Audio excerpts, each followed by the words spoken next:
Yo guys, welcome to Washroom Weekly. So this week, I'm talking to Mo Samuels. Finally, we have tried to get this in for ages. This guy really, I did talk about a lot of his story in my intro where he's actually on the call, but this guy is really, I think he's definitely going places. Like, he's got the vision and he's doing it for the right reasons. Yeah, really need to check this guy out. So basically, to explain this call, basically, I just woke up. He texted me like 16 minutes ago. He was like, hey, bro, I got 45 minutes. Let's do the podcast right now while I'm walking home. The audio wasn't perfect, but it worked. And he put in the time and he made it work, which I really damn respect, because sometimes it's hard to get in the podcast because it's like a 45, 30-minute thing. And this guy is fucking busy, but yeah, he's walking home from the gym, so that's why the audio cuts out at the end, because I think he just lost Wi-Fi, so then we are going to do it next week sometime as well. So yeah, I hope you guys enjoyed this episode. I hope you review and subscribe to the podcast, and thank you guys very much for listening, and have a good day. I'm going to show you how great I am. Everything around you that you call life was made up by people that were no smarter than Everybody has time. Stop watching Lost. I love what I do, and that's why I'm doing what I love. Hey guys, welcome to Washroom Weekly. So this week I am with Mo Samuels. We've been trying to get this in for a long time because this dude, when I first saw him, he inspired me because his story, I'll get him to explain it, but he's overcome some shit and he's still he inspires a lot of the people that watch him because he says things that most people, he says things that most people don't say, and that's one thing that I really like about this guy. So yeah, Mo, how did you get into all this fitness stuff? Why did you get into it? And how has it sort of changed your life? Yo, man, yeah, straight into it, love it, yeah. Well, I want to start by saying I'm sorry if the audio quality is a little bit shit. I literally left the gym and then phoned you up straight away as I'm walking back from the gym. So I'm currently walking through a little rural town right now at night at 10:30, trying to record this little podcast for you at the same time. So sorry, bro, what was that question again? So what is your story when it comes to fitness? How did this all start? Yeah, well, basically, I think it's the same as why a lot of people get into things, to be honest. It's purely originally, the initial reason why I first started was boredom.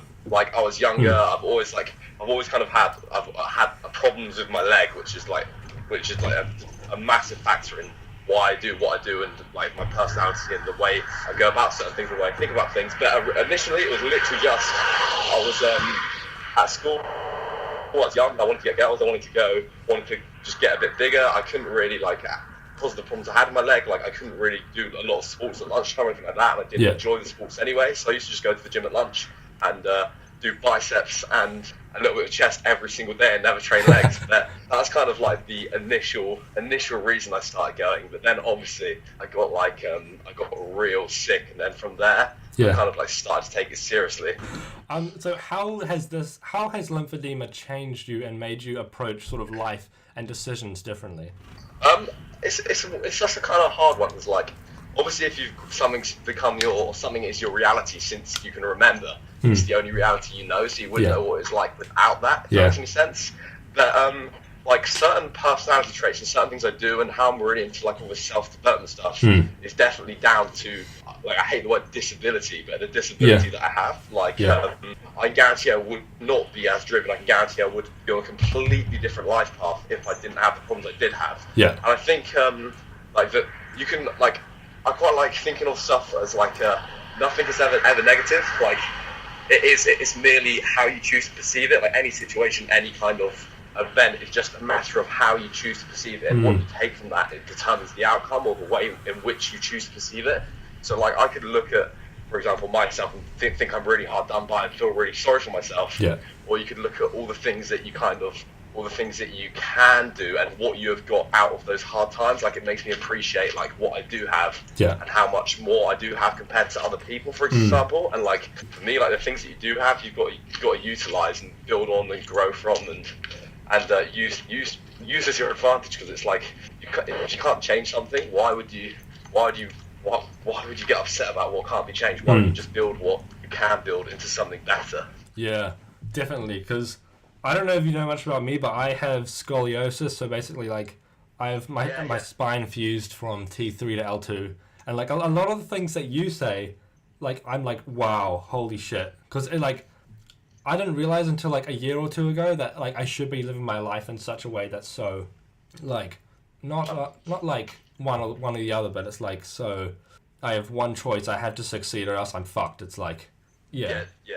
Does it, like, when it comes to the future, because I know my future scares me a shit ton, does it scare you? Yeah, I think the biggest thing that scares me is not being able to do everything that I want to do before I can't do it. Yeah. Like, the nature of what I don't know what your listeners, if they'll know me or what, I'll give it a share anyway, so a few of you guys will. Like, the nature of my condition is there's no cure for it, like boo-hoo kind of thing. But it's only to get worse. Yeah. Unless there's some magical cure in the future. Yeah. So that'll mean when I'm older, it's extremely likely I'm going to be like very like pretty fucked, really. Yeah. So the biggest thing that scares me is just not being able to do the things I want to do. Yeah. Before like my time runs out, kind of thing. I know it sounds a bit dramatic. Or similarly, like you said, man. Like for me, it's literally. It's success or die. Like there is no alternative. Like I can never do a job. Not because I don't want to. Two, because I can't physically do it. I can't do a job where I was on my feet all day, like working in the shop or stacking shelves or any kind of conventional job that involves being on your feet. I can stand up for about. If I'm standing up stationary, give me about 50 minutes, half an hour. Yeah. And my leg is absolutely wrecked. So like if I'm moving around, like walking, like I am now, I'm fine. Yeah. But, like conventional jobs like bar work, stuff like that, I can just never do. And like, especially like when how much my family have invested in me as well. Like I'm not from a well-off background at all. Like, I used to live in like in England we call it like council housing, so like state-owned accommodation. Yeah. And like I feel absolutely completely obliged because my parents have always done what they could for me. Yeah. To give back as much as I can to them. Like it's not even an option. Like I have to return it to them. Yeah. You know what I mean? Like it's not like, oh, I'm gonna make it and like it's got nothing to do with them. I've got my dad, I've got my little sisters, I've got my mum, and I will make something myself, and I have to make something for them as well because they're along for the ride. You know what I mean? They've given me everything. Yeah. Like how does? Because I know for myself, like the future scares me so much that I have to be successful, and that definitely changes the way I think. But I notice. Sometimes I don't think I work as hard as I should be. Do you still find periods when you're not like working 100% on point? And when you do get those periods, how do you sort of get yourself back on track? I don't know if I'm the person to ask about this, bro. Like, recently, I've had like I've been having like a real rough. Like I haven't really told everyone, like a bit of like a rough patch, really. Like I've been going absolutely flat out, like getting like 5 hours sleep, going all the time, and then I still don't get the things that I need to do done in the day. Like like for example, this video, I spent the entire day since about 7:30 a.m. I've had about an hour break to eat some lunch in the sun. I'm editing this video, and I have like 5 other things I need to do. I just feel like things are stacking up. Yeah. That like in terms of what you said, I've there's like certain, I don't know, like I used to do. Well, I had a break like since I finished uni. I used to read loads of books. I used to get up every morning and have this like meditative, like ritual walk. Yeah. Listen to a podcast, go for a walk for 45 minutes, clear my head, kind of like get everything in like a logical order through the day, and it just made me so much more productive. Yeah. And it's like today, it's kind of, or yesterday, it kind of dawned on me that I'd stopped doing those things, and that had correlated with this like massive amount of stress and like unfulfillment.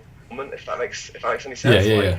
So I went for my first little morning walk again this morning in a few months. There, feeling a lot better already, man. I think you just need to find those rituals, and you do need something you do need to treat yourself. Yeah. What's the word? Focus on your mental health as well by reading and doing these things and having time off and shit like that. But yeah. When did you start like getting? Everyone goes through that, man. When did you start getting into like a period of your life where you knew that you had to start reading these kind of books and like listening to these things and sort of feeding your mind to make yourself a more productive and successful person? Like when did, because I remember I was doing my paper round when I was like 14, and I realized that I just had surgery. I'd be fucked by the time I'm 40. So I just started listening to like self-help books. When did you figure out for yourself? It's probably like when I first started university, really. Yeah. Like I had, I don't know, I discovered a podcast, and it was, the first thing that really got me into it, or introduced me to it, was a guy called Jamie Alderton, this podcast, Mindset of Muscle. Oh, yeah. And like, I think it's absolutely excellent if you like, have you heard of it before? I think I've heard of it, yeah. Yeah, and I think it's absolutely great, because basically what the guy did was he just read books, and then he'd share that information from the books that he had read, Yeah. and kind of like dumb it down or share it to you that way, and then through that it got me into all these books and all this reading, and So what sort of books would you recommend? Because I know a lot of the self-help books that I listen to or like read, some of them are a lot of bullshit. Like a lot of them aren't really that legit. Do you have any ones that you personally would recommend? yeah, my favorite book I've ever read was Psycho-Cybernetics by Maxwell Maltz, I think.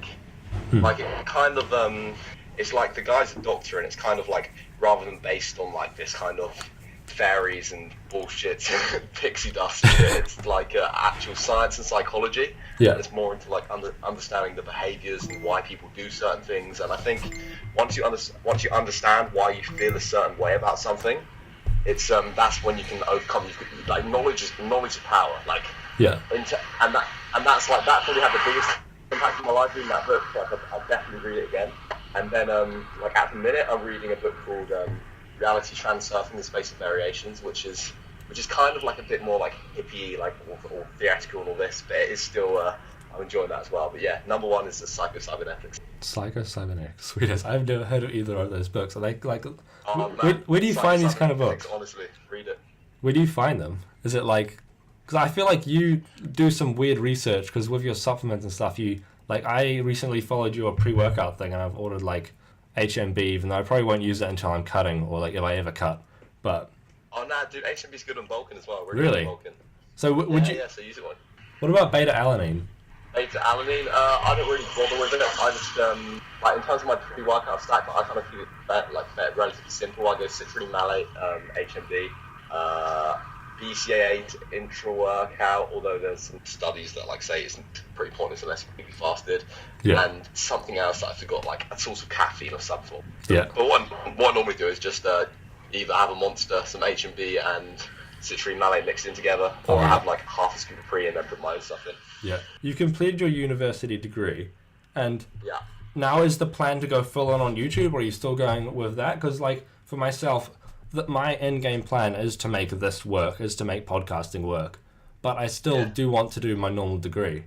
But Well, yeah, go on. Throw it out. I don't know where the balance is. Do you find that there still is a balance? Because you're going very hard in on the YouTube and the thing with the influencers, all that kind of stuff. How do you balance that? And would you ever want to go all in on just YouTube? What do you want to know about my how I balance things, or what I plan on doing with YouTube and First go with the plan first. All right. Well, yeah, man. Well, basically, I'm probably never gonna use this degree that I got. Yeah. I'm probably like, I did it and I've got it, but I'm probably a degree in marine biology. If you don't know, I just finished marine biology and oceanography, like a 3-year Bachelor of Science degree. Yeah. And I've got it, and I'm probably never gonna use it. My plan now is literally just to create content full time. Like, Yeah. I think I kind of realised like halfway through university that for one, it's massively what I want to do in terms of, okay, let's put money first, although I'm not putting that first because it's the most important. I'm never going to be able to like support my mum and dad and my sisters if I'm got a job in this field. Yeah. Like, it's overworked, underpaid kind of thing. And the main thing is I didn't enjoy it. Like, I've done science for like 10 years of my life or something stupid. I'm 21 now. I've been doing it like all the extra science classes since I like could remember, really. Yeah. And like I got to a point I just didn't really enjoy it. And then I found fitness and creating content. I've always loved creating stuff and creating content. Yeah. And like I fell in love with it, and that's what I absolutely loved. And I think the thing is, like, to anyone kind of who's like unsure about what they should do or what they want to do, is literally just find something you enjoy, find something you love and you would do for free. Like, Yeah. I didn't even really know that you could make like significant. When I first started, I knew like nothing about money and social media, but I just did it because I loved it. So if you find something that you love and you're passionate about it enough, you will put the hours in out of like pure love. Yeah. And then you will get a return on that. You will get good at that, and then there will be a way, 100%, no doubt about it, to monetize it. People will come to you when you get to a certain level at whatever it is. If you put the time in, if you put the hours and get the skill from it, basically. Yeah. So what if someone doesn't know their passion? Just try different things, like step outside your comfort zone, do something scary. Like, just that's literally it. Like, when I was kind of in a similar boat. Like, I thought that I wanted to do marine biology so I could go and be an underwater cameraman. That's what I always told people. Like, I kind of did want to do that, but like I didn't really enjoy the degree. And then I started like. So I already trained before I went to the gym, but then I started to go to like this really scary, hardcore bodybuilding gym, and then turned out like I absolutely loved it. But I wouldn't force things. I think the most important thing is, if you don't know what you want to do, is just to literally step outside of your comfort zone. Because if you don't try, you'll never know. Yeah. And the thing that holds people back is fear. Like, literally, it's so important. Like, I wouldn't be anywhere at all if I didn't do things that scared me. Like, I would be absolutely nowhere. And the recurring theme that I noticed with like people, like even like great people, like I'm not putting anyone down that does this, like some of my like closest friends, is that they're not willing to be scared. They'd rather play it safe and stay where they are than like make something scare them. But the more you do it, the less it scares you, the more you learn to love it. And then if you find something that you enjoy as well, it becomes like a bit of an addiction. Just chatting shit a little bit. Yeah. Do you think that is one of the secrets to your success? Because like some of your videos, like going biking around fucking London in your undies, like come on, like do you think doing things that normal people wouldn't want to do you think that is one of the secrets to your success? Do you call them a thong in New Zealand? Or is Yeah, that I don't know. I think we do. Oh, maybe a G. I don't know. No, because I swear they call Speedos a thong. Oh no, we call them Speedos. Oh, I don't know Okay, actually. okay. But we. I think there was a meme. I saw a meme the other day that we call like thongs the jandals. You know what jandals are? I see. Yeah. Nah, don't. It's like flip flops. Oh, okay. Yeah. That's what they call. Yeah, it's flip flops. They call thongs. That's it. Yeah. Yeah, I remember. Sorry. Yeah, like the shit I do. Okay, going back to your original question about doing weird stuff, taking my clothes off. Yeah, man, 100%. Like, okay, people might look at that in the street, and they might think like, oh, like who is this dickhead? Is this guy insane? Like, what the hell? What the fuck is this guy doing? And like that. And then, from the outside, it just looks like me being an absolute twat, which like it is kind of half and half. Yeah. But the reason that I do it is because it fucking scares me. Yeah. That's literally it. Like, I'm a human being. I'm no different from anyone else. Can you imagine taking your clothes off in the middle of central London, riding down the street on a bike with a guy in a horse mask? Like, that's gonna fucking petrify anyone. And that is the reason that I do it. Like I used to be like, I'm like naturally, I'm an introvert. So Yeah. Like, I've always, like, when I was younger, I used to have like quite bad, like, I never used to really show it. I always used to put on like a front, but I always used to like hate speaking to crowds of people or public speaking, man. Like, that used to be the worst thing imaginable. Like, I used to go bright red, like knees shaking, feel like I was gonna like vomit, piss and shit simultaneously. Yeah. Like just stuff like social situations and stuff where people would like look at me, Yeah. or for example, or like speaking to girls would like just fuck me up, man. And by doing these things, like taking my clothes off in public and doing stuff where what you don't want to happen is happening, so everyone's looking at you, everyone is judging you. Yeah. You get used to that feeling, you get used to that fear, and through putting yourself in those situations where you're scared, you like, the more you do it, basically, it just becomes normal. So like, Yeah. the first time I did something like that, I was so scared, but like in London, like, it just becomes less of a thing, and then you just don't give a fuck, really. So it sort of like changes your mindset about this kind of stuff, because like I know like it is kind of true that like you won't ever see the people again, or like you might not ever. So it's like there is nothing really to be scared of, but it's like it's still scary as fuck doing things like that. When it comes to like RSD, like confidence and like RSD and the gym, where do you think your confidence has come from? Because previously as an introvert, not that confident, where do you think the majority of your confidence has come from? Has it come from like learning things from like RSD or learning or getting confidence from the gym or just doing more scary things? Would you say it's a combination of those, or? I'd say a combination of knowledge, but I'd say the most important one for like anyone that's starting is something that you'll get success in. So the gym. So learning why, being able to pick apart why you feel a certain way about things and why you're insecure about something and how to conquer that is a big part of it. But also like the gym for me is a massive part of it as well. Like you see people in the gym and you just think like, or you see me in the gym, you just think, oh, this guy, hey, look at him, massive, he's probably on steroids, probably on steroids, motherfucker, just goes to lift weights and boost his own ego. And like it's not just a physical thing for me, like it is a mental thing, and people fail to realize that it's so much more than just like picking up a weight. Like if you've never had any kind of success in your life, like I'm a strong believer, in success leads to confidence, confidence leads to success. Yeah. And if you've never experienced success in your life and you have no confidence, you're kind of like, how do you begin? Where do you start? And for like a lot of people, including myself, you go to the gym, you eat some food, you lift some weights, you put on muscle. People notice that. People start to be like, oh, blah, blah, blah, give you like a little bit of positive reinforcement. Yeah. You suddenly have that success, and that leaches into confidence, and then vice versa. It's like a snowball effect, man. And then once you build on that and develop that, it like leaches out into other aspects of your life. It's like why so many people that are into fitness are into business as well, just because I strongly believe that it's like it gives you, it really like puts you on such a good like life track, or like puts you on that right kind of mindset. Yeah, I'd say like definitely exercise is essential for my productivity, because when I'm not exercising, I just feel shit. I just feel dopey.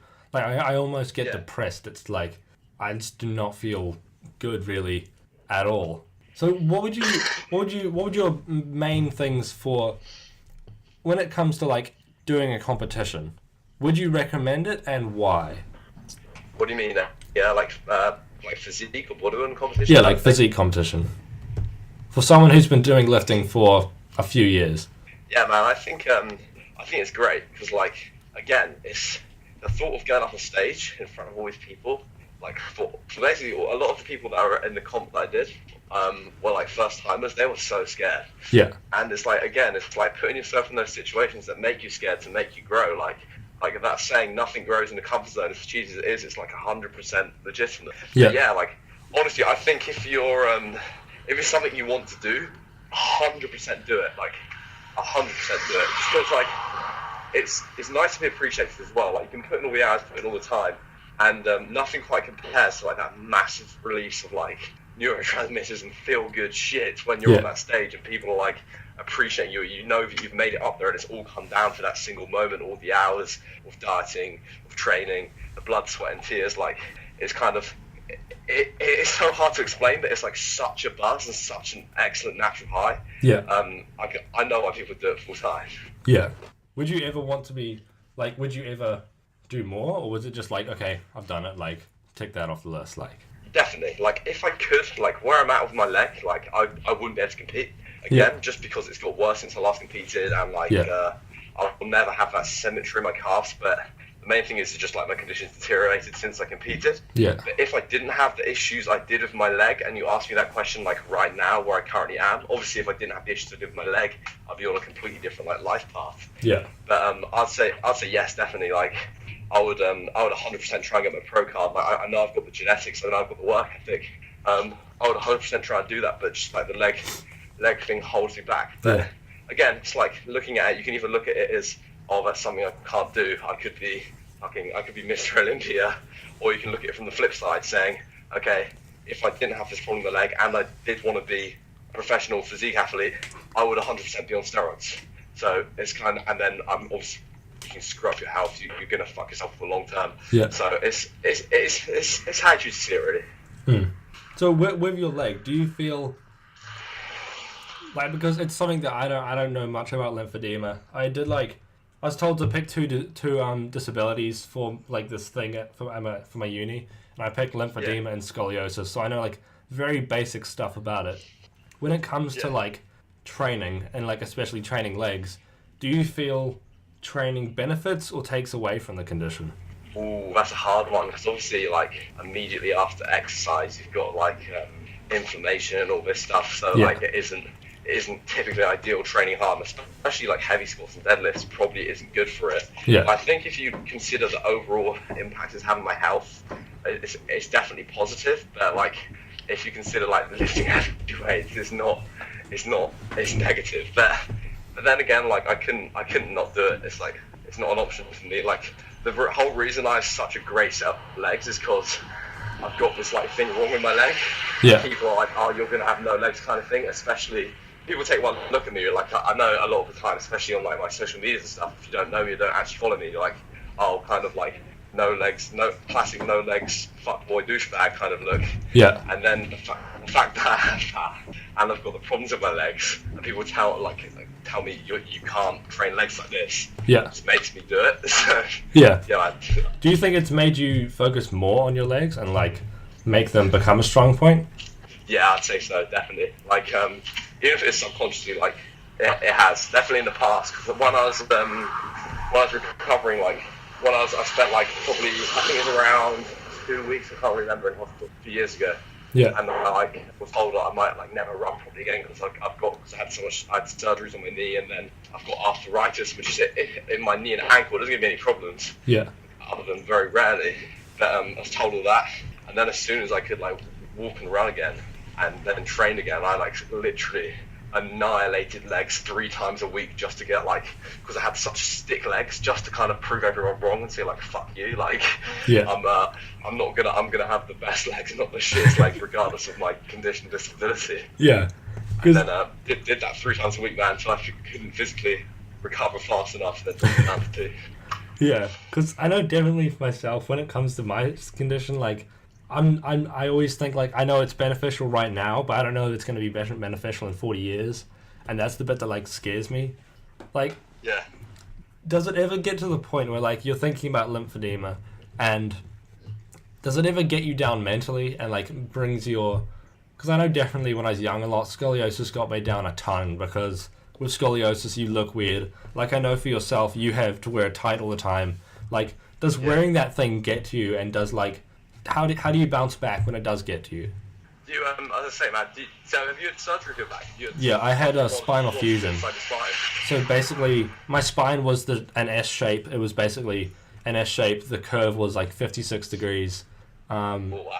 Yeah, and now basically I can't bend my spine down to L2, and Yeah. I can move it up from T3, but basically there's very, very little movement. But like, I do have a very mobile lumbar spine, which is debatably a bad thing, but Do you train? yeah, I train a lot, yeah. I like You that, get, like, I bet you get real good posture then, because like I have- people can't argue for it. like, I have pretty good posture, but like, when it comes to things like lifts, like squats, I have to be fucking careful. Like, if I put too much Yeah, weight on, I definitely. swear, like, my back could just, like, flip out.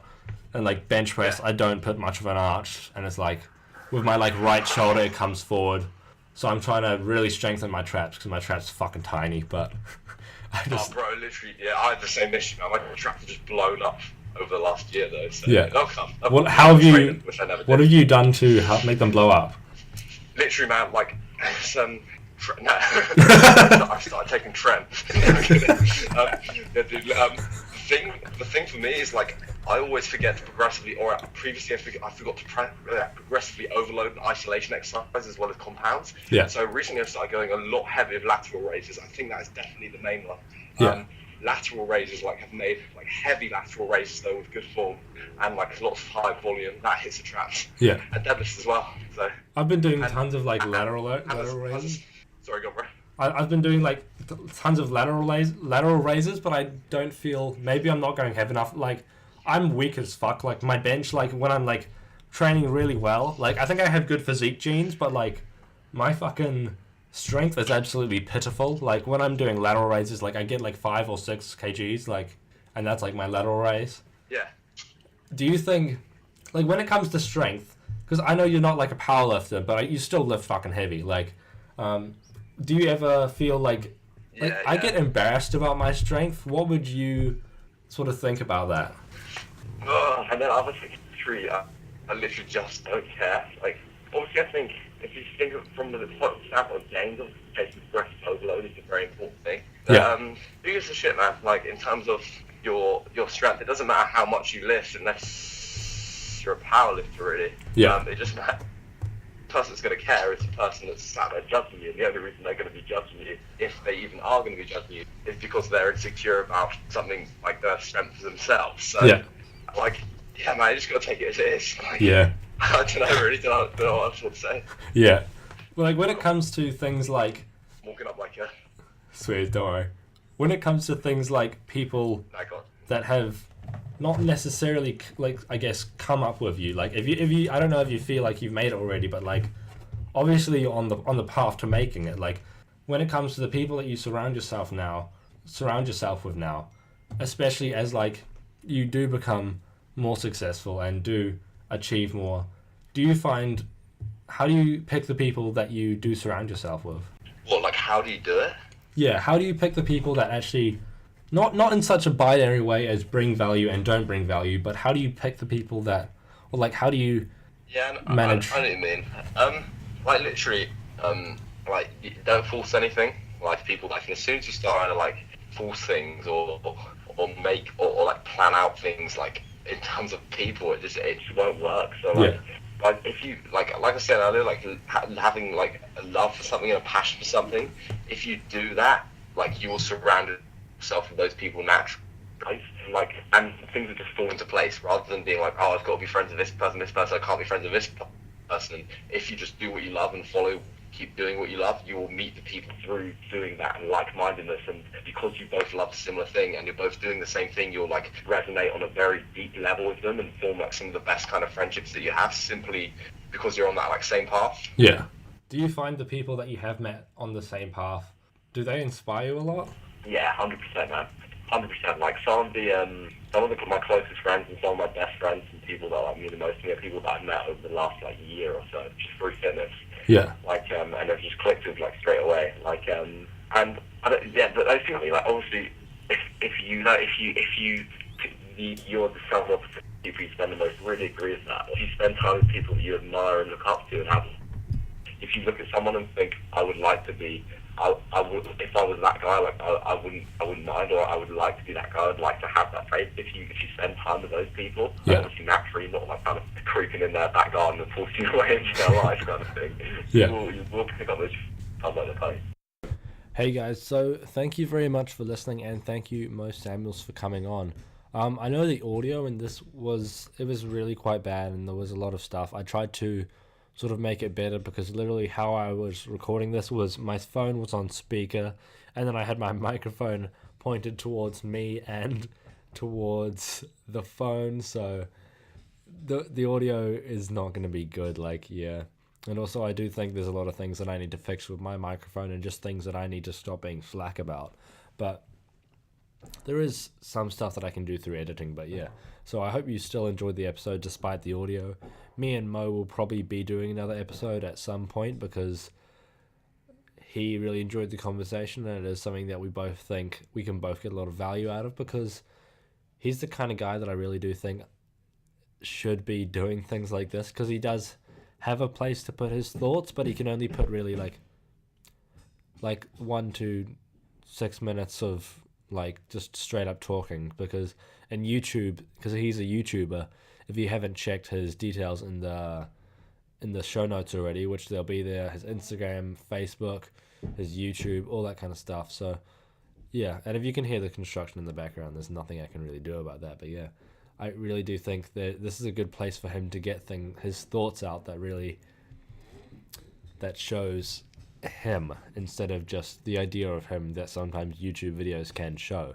But yeah, I do think if you are looking for a YouTuber that inspires you and that shows you beautiful cinematic gym footage that really does inspire you and really does give value to you, then I really do think that Mo is a great way to go, because his videos aren't long as fuck and they don't waste your time, but they're all jam-packed full of good stuff, and they do always bring value, even if the value is as small as like, oh, how to make your own pre-workout on the cheap, or how to do a better lat pull down, or how to cut your own shirt, cut a shirt into a vest.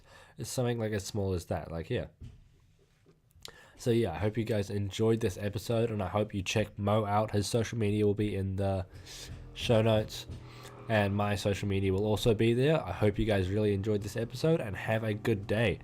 Please subscribe and review the podcast. That means so much to me. Thank you very much.